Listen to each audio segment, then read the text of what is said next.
Welcome, Stars fans, to the Two Brothers Mic'd Up show. We go back to the last video, give our predictions of what we thought the scores were going to be. Quinn liked a score of 4-1 for Dallas and a score of 3-2 for the Phoenix Coyotes, or Arizona Coyotes. I liked a score of 4-0 for Dallas and a score of 4-2 for the Arizona Coyotes. Now, this is game 2 that we've played against Arizona in Arizona. And a lot of the things that we saw in the first game pretty much came into this game. We saw a very skilled, I think an underrated team in Arizona. Now, you're going to say, well, it's not a playoff team, and they're still building their team. Once Arizona gets a stabilized goaltending situation, whether it be they pick up someone from free agency to get a big fish in there, or Mike Smith finds his play again and it takes them back to the playoffs, I think everybody in the West better watch out, because they seem to have something going on over there. It's a lot like Dallas. You build up with the draft, you get in a couple of key veterans to come in, and boom, you can turn a season around. And what I've learned from the past 2 games against Arizona is that they have a lot of speed. They don't really have a lot of size, but they aren't afraid to get dirty when it comes to their play. And again, Dallas, they have some size to them. They have a lot of skill. They have a lot of speed. But Dallas, I think, is not willing to get as dirty as these other teams are. And you have Lindy Ruff at the end of the game saying they did not get dirty enough. Now, what he means is that, Domingue was seeing way too many shots, not a lot of deflections, not a lot of, gritty stuff in the corners or anything like that. Looking at the stats, you see a hit rate, the hits are 25-16 in favor of Dallas, but it honestly did not feel like it. The way the Coyotes were pressuring Dallas, it felt like the other way around. The Stars, every time they touched the puck, there was someone usually around them. Now, Dallas did catch Arizona on some bad line changes, but they never got anything out of it. That's the thing about this, is that it's another one of these games that, it's kind of like the Toronto games. Dallas is a much better team than the Torontos of the league, but I think this Arizona team is a lot like last season's Dallas team. Good in flashes, and they will steal some games, and I think that's what they're doing against the Dallas Stars.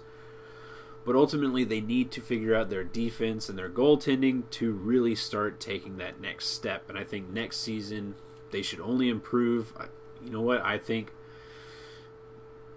they are what Edmonton strived to be, but I don't think Edmonton will ever be there. Not with their players.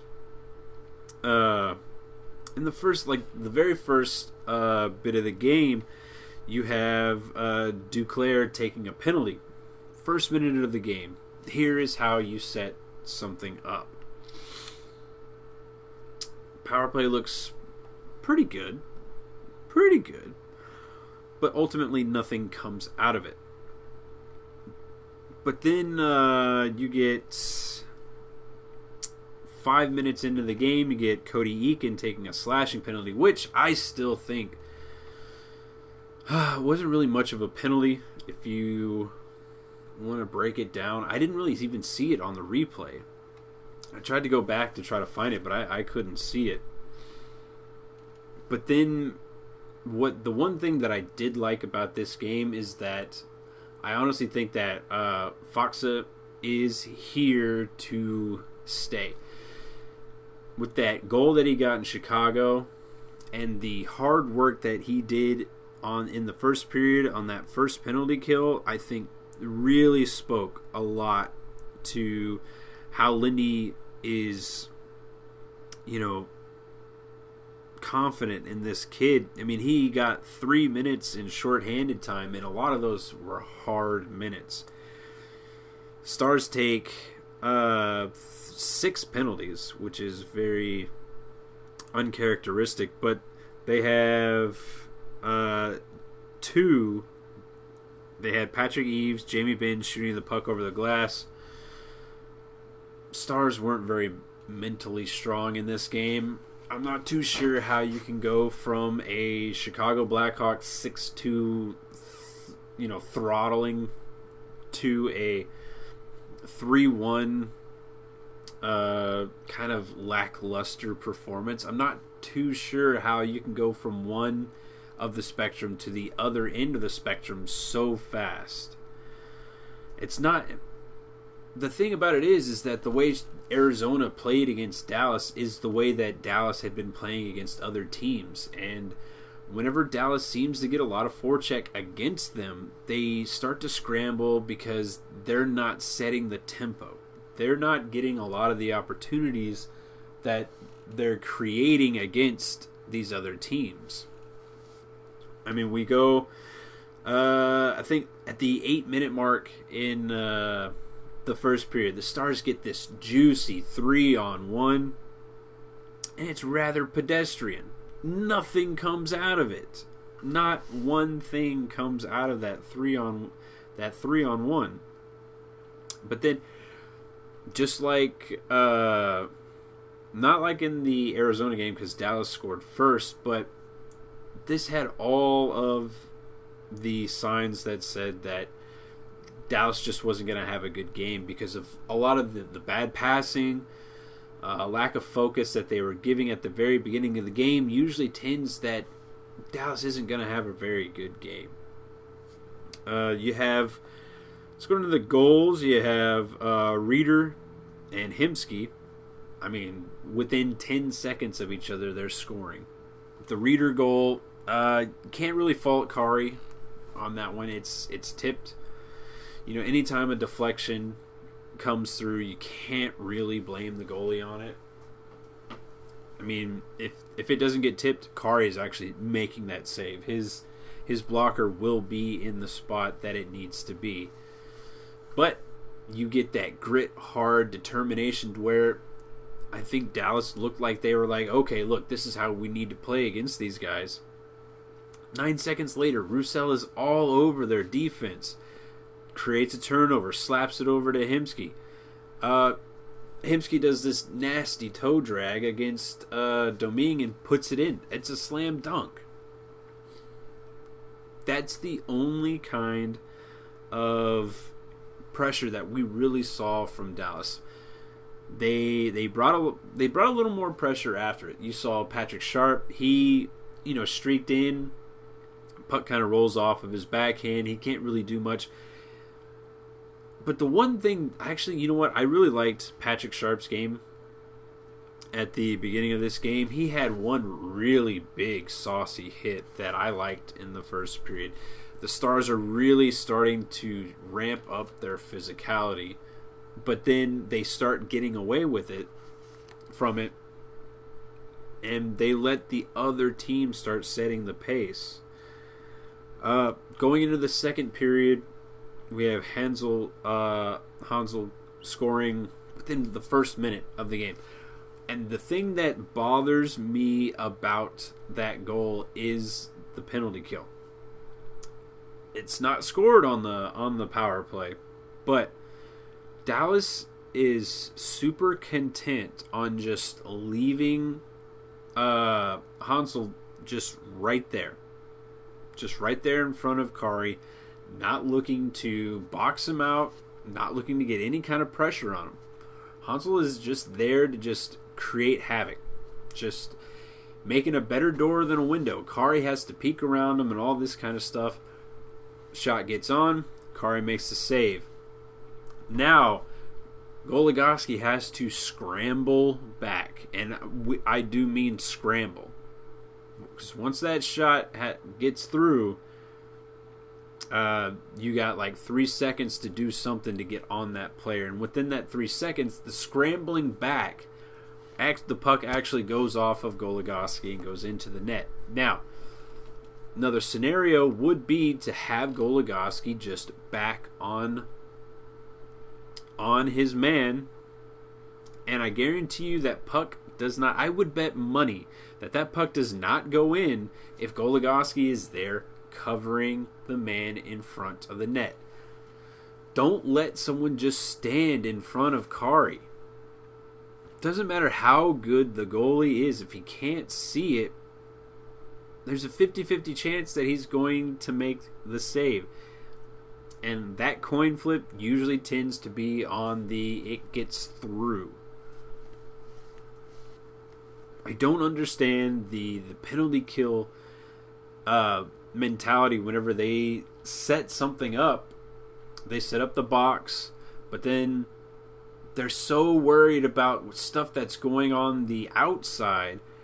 And then whenever they try to bring a block on the shot, it doesn't get through, and then everything goes by the wayside. That plan is completely done. Why not just have that defenseman drop back, carry him, and make it essentially like a 4-on-3? Let the players, let those shots come through, box out Hansel, let Kari make the save. Just a thing that the Stars need to look at. Yes, their penalty kill has been good, but whenever shots are getting through, it's this super mad scramble that winds up going up against us. Now, it wasn't a power play goal, but it happens right after Jamie Benn's coming out of the box. So that has to be cleaned up.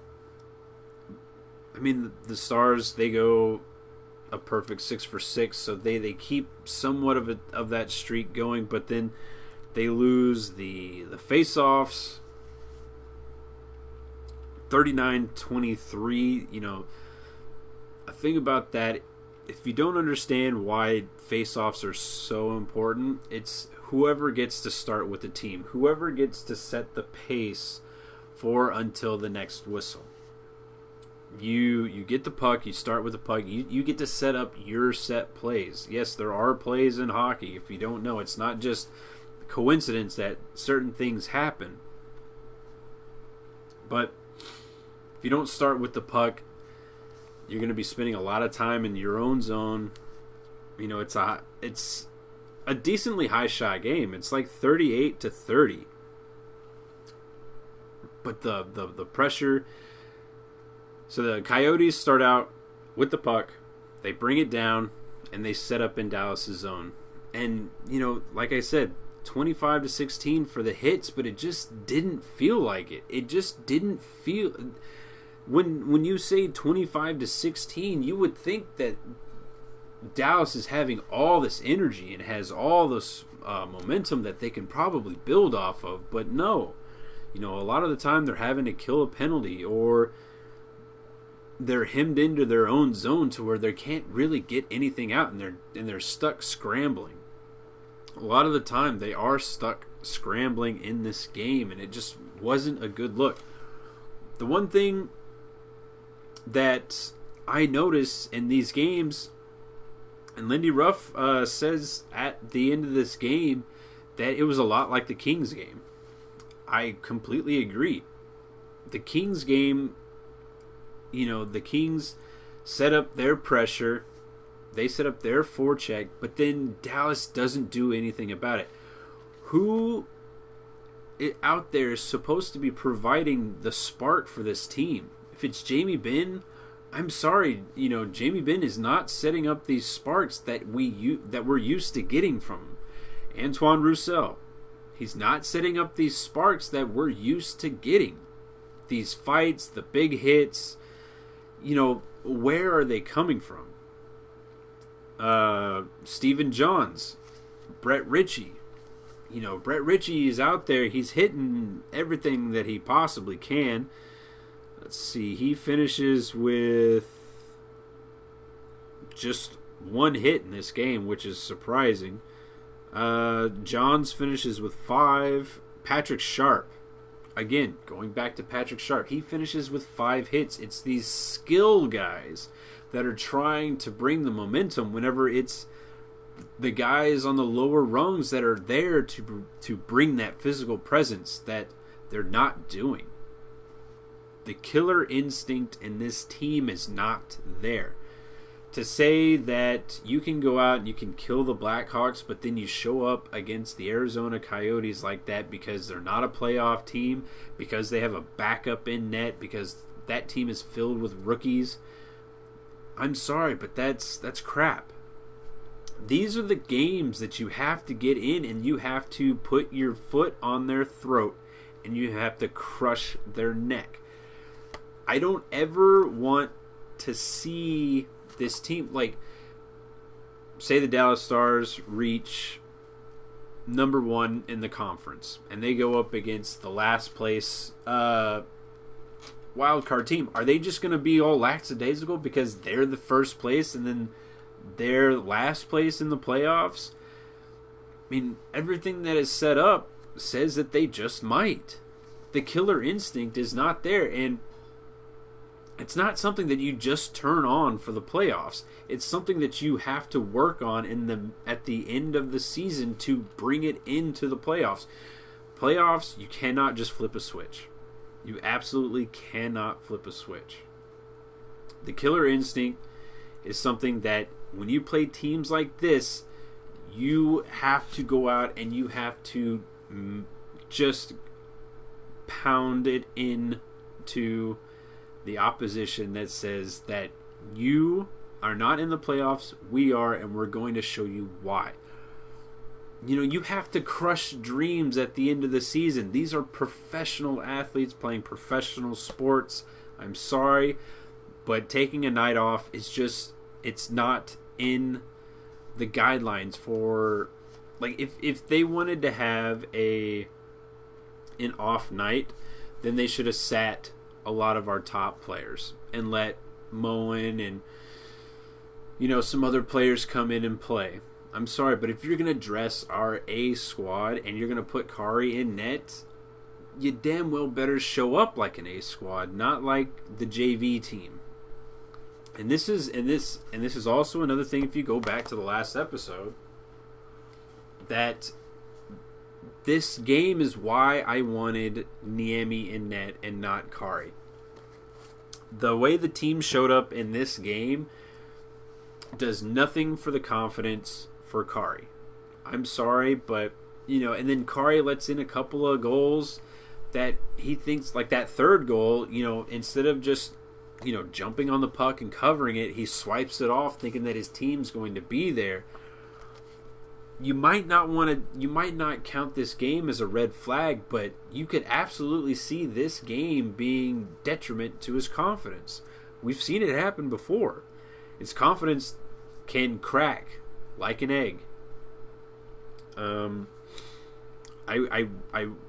would have liked to have had Niemi in this game so he could probably try to get a bounce back, because, you know, he put up that stinker against Arizona in the first game.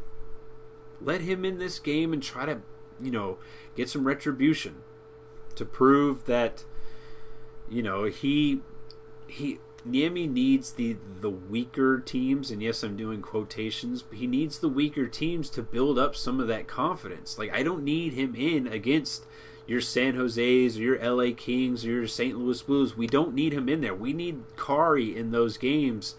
I want Kari, if he's going to lose, I want him to lose to a good team so he knows what he's doing wrong.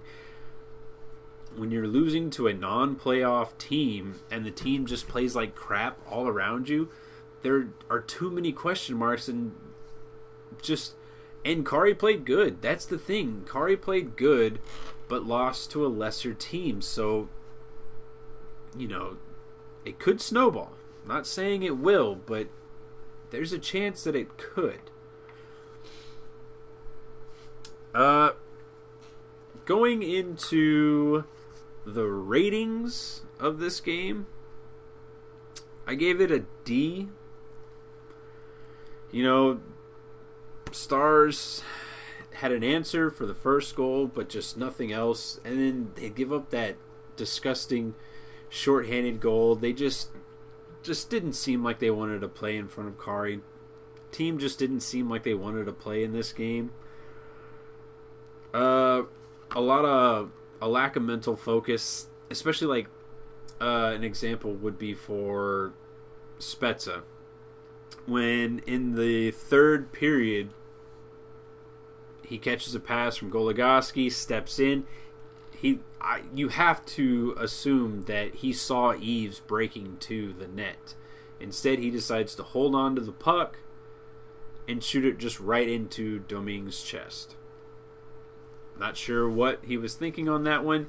And that's the thing, is that Spezza is usually great at those types of plays. He usually has the vision of an owl to where he can pick someone out breaking to the net. But on that one, it was just that lack of focus that the whole team had. It wasn't just on key players. I mean, and your key players didn't show up for this game. It was another depth game where depth scoring was the only thing in it. So, I think Sharp needs to have himself another, like, coming up in this next week. I think Sharp needs to have a big week for him to get some kind of confidence. I think this game proves that he's ready to, get back into that saddle, finishing with 5 hits, tied with Johns for the lead. It only says that, he's ready to get back up on that horse and really ride. But yeah, I give a D for the rating on this one. The Stars play in game 76 against the San Jose Sharks. And since I'm the only one doing it this week, I am going to say that I have a feeling Niemi's going to start in that game. If he does, the team had better play good around him. Maybe they learn from the Arizona game and they go back and they see the tape and they just realize, okay, we just didn't play the game that we played against Chicago. We just didn't give our forecheck we let our forecheck not be present in that game in that way, and that's why we lost that game. They go back to showing up for a big game, then I think the Stars, they handle the Sharks. I'm going to say it's a score of 5-1. I think the Sharks are on the downturn, but still a dangerous team. It's still a dangerous team. But if they don't show up for a game like they did in this one, and they don't establish their forecheck, their forecheck with speed and determination, this game has to get away from them in this one. And if Niemi just doesn't have a good game, I like a score of 4-3 in that one. So that's been the discussion. Be sure to subscribe, like the video down below, leave any kind of feedback, and as always, tune in next time.